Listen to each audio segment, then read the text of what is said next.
For someone who has elevated fucking up to an art form, this might as well be your Mona Lisa. The Beekeeper is directed by David Ayers, who's done films such as End of Watch, Fury, the 2016 Suicide Squad, and Bright. That's a bit of a checkered past when it comes to filmmaking, but don't worry, folks.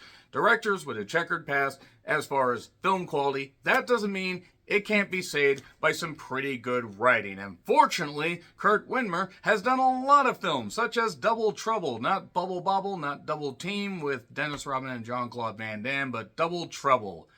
I think I saw it once, and that's really all I can tell you. Sphere, that had Sharon Stone, Dustin Hoffman, and I believe Lee Schreiber was in it, and people were in an underwater thing. And I remember it being some spherical-like thing. So as far as titles, pretty literal. He also wrote the remake of the Thomas Crown Affair with Pierce Brosnan and Rene Russo. I still would. Rene Russo still looks great. And Equilibrium. You know, the film that got compared to The Matrix, despite the fact it tried to do a few different things. It was a lower budget version of The Matrix, but still fun. I mean, I need to retro-view it at some point. Ultraviolet. When Mila Jovovich wasn't making one of her 50,000 Resident Evil movies, she did that. I remember she looked good. She still looks good. She looks incredible. Law-Abiding Citizen. That's a film with a theme to keep in mind when it comes to The Beekeeper. Gerard Butler was tired of the system fucking him over and decided to take it out on everybody. I mean, I remember liking it at the time, but, you know, in hindsight, rewatching it, yeah, there were a couple fun parts, and then a lot of it didn't really make any sense, but whatever.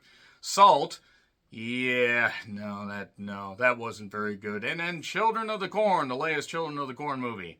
He wrote that. I would like to remind everybody that the most recent Children of the Corn movie is one of the worst goddamn horror movies of God knows how long. It was absolutely terrible. And also Spell, which was a horror movie that I meant to watch. And by the way, the Children of the Corn, the latest one, was so bad that it was done back in 2020 and spent, years in development hell and finally got released last year and should have been released into space. So, anyway, Jason Statham has pretty much been playing the same goddamn action role since the first Transporter movie, and variations like The Bank Job and, Crank 2, Electric High Voltage Aloo.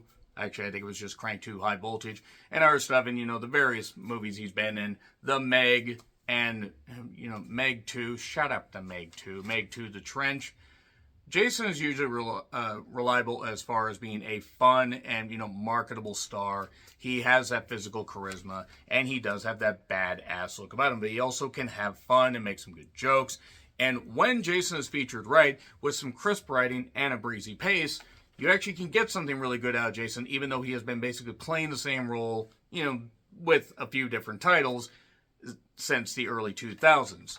But worry not, that has been a formula that has absolutely worked. So we have Jason Statham as Adam Clay, baby.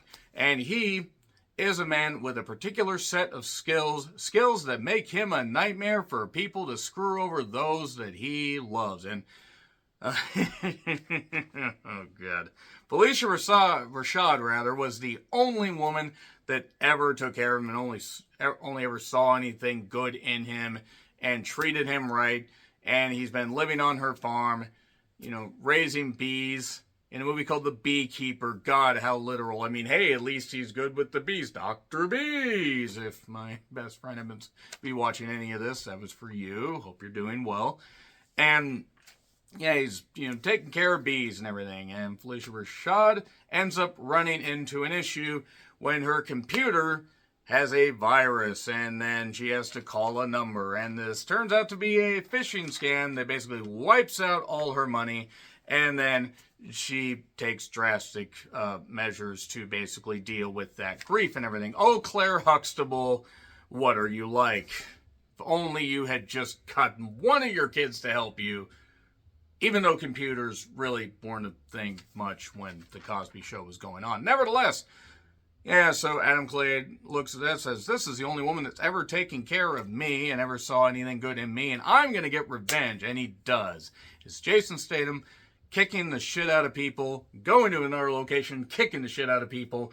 Other people try to kick the shit out of him. He kicks the shit out of them. He sets people on fire. He does all this stuff. Gunplay, and all this. And Jason Statham just being the bald, badass, ripped individual that he is. yeah, so if you enjoy, Jason Statham beating the shit out of people, welcome to this movie that does it to, the lowest common denominator of people. Look, if you guys like this, that's totally fine. I'm not going to knock anybody that finds entertainment in this, but there are way better movies starring Jason Statham, or even in a supporting role that Jason Statham, has had. There are films that have featured him, even a little bit on screen that are a lot better than this. If you thought films like The Bank Job were cheap, oh my goddamn goodness. There were points in this movie where, yeah, the fights were kind of okay, but there were a couple humorous moments, and then it just got so laugh out loud stupid because stuff just occurred. We would go from one location to this, to this, to this. None of the villains meant anything. You didn't care about anybody. I mean, there are other people in this cast, but really it's just centered around him. And the story is incomprehensibly simple, yet also incomprehensible at the same time. And I explain that way because it's a singular focus of revenge. That's fine. Law-abiding citizen. That was about revenge. And I can totally get why people might buy into this, but I drove to the Northgate Theater for Washingtonians. You might know like how far that would be from a town like Marysville. I basically did a round trip of about, 80 miles from, around from my house, to the theater and back. It was what it was. It was a special screening. And I decided, well, The Beekeeper looks like it might be delightfully goofy. And I was hoping to get that, and what I got was something that treated itself way too seriously, tried to have humor, and unfortunately, maybe 10% of the jokes landed. The audience I was with seemed to be enjoying it, I do want to say. And I wanted to enjoy it. I didn't want to be mad at movies like this. But you had the daughter of Felicia Rashad. The woman that plays her daughter in this. Maybe she actually is her daughter. I don't know. Could be a secret, super duper daughter from, a far off land. Agent Verona, where we lay our scene, and she likes to cuff thieves. I'm just going to say cuffing season would be good involving her. Nevertheless, Emmy Raver Lampman. Lamp Monster. When can I have it? Yeah, she's a cop. And also is very, very smart and also looks into a whole bunch of stuff. There's Agent Matt Willie, or Wiley, I should say. No, not Willie, not Willie. I'm sorry. Look, he's played with his Willie. It's Bobby Nadevery. If I said that wrong, I apologize. Josh Hutcherson somehow was in a movie more credible than Five Nights at Freddy's. He plays Derek Danforth. Danforth, good sir! I'm just having fun at this point because I had fun watching this movie. Jeremy Irons was in this. They wasted Jeremy Irons. If you thought Jeremy Irons was, wasted in Dungeons and Dragons 2000, at least he hammed it up there. And this, it was like he was in a soma coma. And various other people. I mean, Minnie Driver's in this. She looks fucking incredible. There is an actress who has a bit part, Sophia Feliciano, who has beautiful eyes, I just want to say. Megan Lee, or Lay, with one E. There's various people in this that you will recognize, and they just keep chucking characters. Like in the third act, they just chuck characters. And it's like a lot of this was edited and then reformed, and they were like, yeah, perfect, that's good enough for January, because the action scenes are numbing. The violence, you don't really buy into any of this shit, because Adam Clay is almost invincible, and even if he gets hit, he just shrugs it off, which, yes, you want to have the vigilante part and have the revenge part, and you want to have it where he can't possibly be stopped until he accomplishes his mission. And what are the Beekeepers? The Beekeepers are a secret agency of agents that operates outside the government. I mean, that's really what the Beekeepers are. That's not a spoiler. That's said in the goddamn trailer. And yeah, I really want to know who the target audience is for this, because I'd love to meet them, and I'd love to talk to them. I mean, if you enjoyed this, I'm really glad, because I really wish that I had. Gemma Redgrave is in this, who look great, and there are just so many people that could have been featured so much better. Just tried to heap so much stuff in an hour and 45 minutes with end credits, and I really, really, really do not understand how this movie didn't go directly to streaming. because this is bad. This is really, really, really bad. It offers some humorous moments because you just can't believe that they would think, yeah, cut, print, beautiful, that's perfect. Let's just do those. Let's just do that take right there. And the character motivations, you would have one character that says they're going to do this, and then within 2 minutes they're like all traumatized because of something that somebody did to them, even though this person is clearly evil. And there's one scene near the end that absolutely just made me roll my eyes so much. It was like I was the Undertaker during his prime. And it's mind-numbingly lacking in anything good. Nothing substantial, nothing you can sink your teeth into. I'd like to see, Emmy Raver Man more. I'd like to see her and stuff because she looked good and she tried. But everybody else, this action is the way that Adam Clay could get into these buildings, get into these places, and take out all these people. He's just so goddamn good, and everybody else is just an inept idiot. It's not even that Jason Statham, who seems like a legit badass and looks great as far as an action star. It's not that I don't buy him taking people out, but it's just he's taking out nameless, faceless, stupid fucks, which, yes, happened in Transporter and Transporter 2 and 3, even if 3, started to fade a little bit. It got ridiculous. It got really, really ridiculous. And not even ridiculous in a fun way, just like, really? This is what we're doing again? And, oh, okay, that doesn't make any sense. And, oh, I guess he can just go here and do this, and nobody bothered to check this location for him, and the villains are terrible. Absolutely terrible. Jeremy Irons is totally checked out. Minnie Driver looks great. Don't know what the hell she was doing in this movie. I'm going to get into spoilers. I saw a special screen, so it's going to be out this coming weekend if you want to see it. 3, 2, 1, and spoilers. Yeah. So anyway, Felicia Rashad ends up taking her own life because her money gets wiped out. And it's this goofy phishing scam thing where people, have these big old setups and they're doing this call center thing. And it's so goddamn loud that you don't understand how the hell nobody would figure out that this is immediately a really bad thing. So anyway, Agent Verona, where we lay our scene, finds Adam Clay, bringing a jar of honey because he does stuff with bees.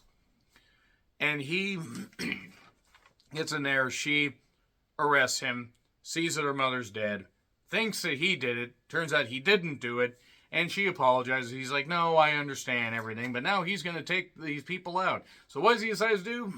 Gets a couple gas cans and decides to just go beat some guys up, tell the receptionist, who is very pretty by the way, that get out of here, because I'm going to burn this place down. And then he beats the shit out of everybody that doesn't leave. Chokes somebody with a phone, beats him with a phone. There are some cool moments that would register if you gave a fuck. And you don't. Like, I just don't give a fuck. He sets this building on fire. That pisses off Derek Danforth, who's Josh Hutcherson. And he's running this whole operation and doing a lot of drugs and doing his best Scarface impression. And Wally Westwild, who is Jeremy Irons, he used to, I guess, run the CIA, and now he's helping run this company for Derek Danforth's mother, who we keep seeing looks like this prim and proper, business or politician woman. And later, and I'm not even kidding, later they reveal that she's actually Madam President. She's the woman president, and she got that because her son Derek got this money and funneled it and, fudged around with things to help her win some more votes and everything. I mean, that's the best I can ascertain from it, because they threw a lot of shit at the screen. There was one funny point where there's this other beekeeper, this girl that looked straight out of Tanker. I don't know who she was. I mean, she had a good look. Let's see what else that actress, can be in the future. But she gets in, I'm your replacement. And she's like, doing this. It's almost like they're trying to be Bullet Train. She's running around doing this and trying to, get him. Has this gun, shooting these people, or shooting these, gas pumps. Nobody is getting blown up, despite the fact that these bullets are ricocheting off of these, gas dispensers. And then she's got a Gatling gun in the back of her goddamn car. Because why not? She starts shooting. It's like if Lori Petty in Tank Girl was on trucker speed, I guess, would be the best way I could describe it. I haven't watched Tank Girl in years. I really should watch that. But then she's easily dispatched. He whips her around. He throws her on the ground. Or he actually sets her on fire in the back of the truck after hitting her with a jar of honey. And then cuts her finger off because he used to have a secret, layered thing in his his barn. And the reason he was at the gas station is because the people that he didn't kill in the building explosion earlier tried to come get him because Derek said, "Go take care of it, guy. Please go take care of it." And he tried to, and then everybody got killed. One guy got killed by being strangled with his gun. I think his contacts popped out. Another guy got hung by a chain. And then that guy got his hand or his fingers cut off and then tied to the door of a car and drug away by Jason Statham's old Ford, which I believe my dad used to have a truck like that. It was actually pretty cool. It was also very loud. You would actually feel your teeth chatter in it, but it was a great truck. So yeah, after that, that's it. He then going to the gas station, set that woman on fire, cut her finger off, took the gas attendant's car or somebody's car, just one person that was alive, took the only undamaged car, which was this fancy old Corvette, and drove it to this girl's lair. He put her finger up for the fingerprint, and then took her stuff, hacked all this system, figuring out where to go. This is in Massachusetts, by the way. He keeps rolling wood. He gets to this one building that's like supposed to be hugely secure and everything, and there's these other guys that are hired security by Jeremy Irons' character to protect the family business. That's why he left the head of the CIA, to protect the family business, because he wanted to help the mother. And none of this makes any sense. And then you security guys that are in full SWAT, they override the FBI, which is not how this works, but okay. And then Adam shows up, beats the shit out of the FBI guys, dispatches them, wounds them, but doesn't kill them, gets into that building, and then ends up dispatching everybody else, including this one, very, very Bostonian type guy. It's absolutely goddamn ridiculous. He staples him at one point with a whole bunch, just keeps hitting him with a staple. This is after he had killed all the other, SWAT guys that overrode the FBI. Meanwhile, Fair Verona, very Fair Verona, Emmy's beautiful, and Agent Matt Willie, I'm sorry, let's be serious, this is a serious movie, they keep trying to find Adam, and she gets this idea to hey, let's find out more information. Oh shit, I stumbled upon this, let's get this. It turns out these Danforth Enterprises, this stuff, it's the head of this, it's technology we have used, it's the technology that can hack anything. And how many movies have we seen that involve hacking technology and all this? And yes, hacking is something that we need to worry about. We need to be as safe as possible. But God, movies are getting really lazy with this shit. This is all I have to say about this. And the rest of the movie is just him beating people up, killing people, which is fine. I don't mind that. But when you just don't have any reason to care, even about him. Yeah, he refers to beekeeping and the queen bee, and there's bees called the Queen Slayer. If the queen doesn't do right, then those queen slayers kill the queen and bring about a new queen that will do great things and bring blackjack and hookers. And then we find out more Jeremy Irons' character brings, has more people that he can just bring in. And then this bright idea is to go to the presidential beach house where, yes, Madam President, we just blurt that out within the last 30 or so minutes, maybe not even that. And she knows that she got the presidency because of the various means and how the money was earned. And she was just super rich, but she wanted to do right. She wanted to do right by that, but Derek kept fucking up. And don't worry, this is so secure, nobody can get in there. We have this weird guy with a mohawk and an impossible to understand Irish or whatever accent that has a fake leg because he killed a beekeeper, but the beekeeper took his leg. Shrieking Carrie Von Erich noises. That's what happened to Carrie Von Erich. It wasn't right into the back of a parked police car with a motorcycle. It was a beekeeper. No, it was drugs. But nevertheless, check out my Iron Claw review if you want. He gets in easily. Adam Clay gets in easily. This secure area. Because he manages to get into the one, well, it gets underneath in the sewers, gets up, and he gets under this truck. And all these trucks are being inspected, making sure nobody's hiding there. And then Jason Statham manages to beat up the one guy, tuck his body up there because this truck is just sitting there long enough for people to do that. And then he gets in. Then he eventually beats up his way, through people, shooting, all that. Blows up. He has more plastic explosive devices than, I don't know, most anybody. I mean, I was going to make a reference and decided that was probably not a good idea. Let's move on. He fights the guy with the fake leg. Does get gut stabbed, but nope, doesn't feel it. Just beats him up, takes his leg off, and then just slashes and beats him and hits him with brass knucks that he got from the guy's hand. Obviously not the guy's ass. That's a good thing. And then gets to where he attacks Jeremy Irons, who doesn't want him to put an explosive device on her. He breaks his hand. That's about the most action you're going to see Jeremy Irons at this stage of his career in life do, and that's probably a good thing. Die Hard with a Vengeance, this was not. This movie needed to die hard, as it were. And I did actually have much vengeance watching this. I had vengeance like, I wish David Ayers had actually gone to directing school, because I don't know what the fuck he did. And Kurt Windmer, yeah, I don't know how much thought you put into this, you son of a bitch, but more would have helped. Nevertheless, maybe it was studio interference. Maybe Miramax decided, hey, we're going to just, we're just going to phone this in as much as possible. Amazon MGM Studios also did it, but we have this big showdown. Derek is yelling at his mother.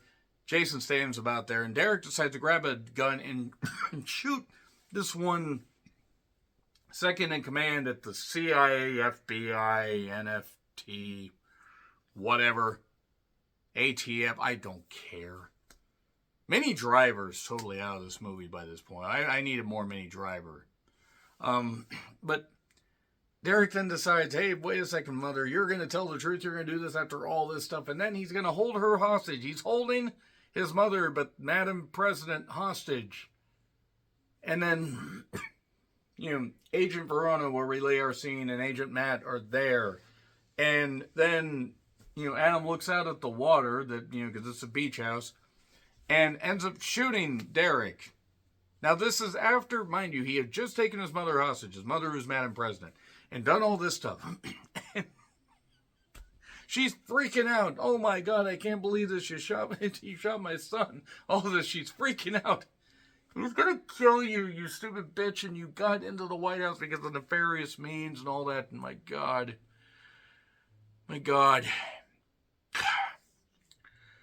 Anyway, then Frank, I'm sorry, not Frank. No, it wouldn't be Frank. He's not that character. He's Adam Clay. Jumps out of the window.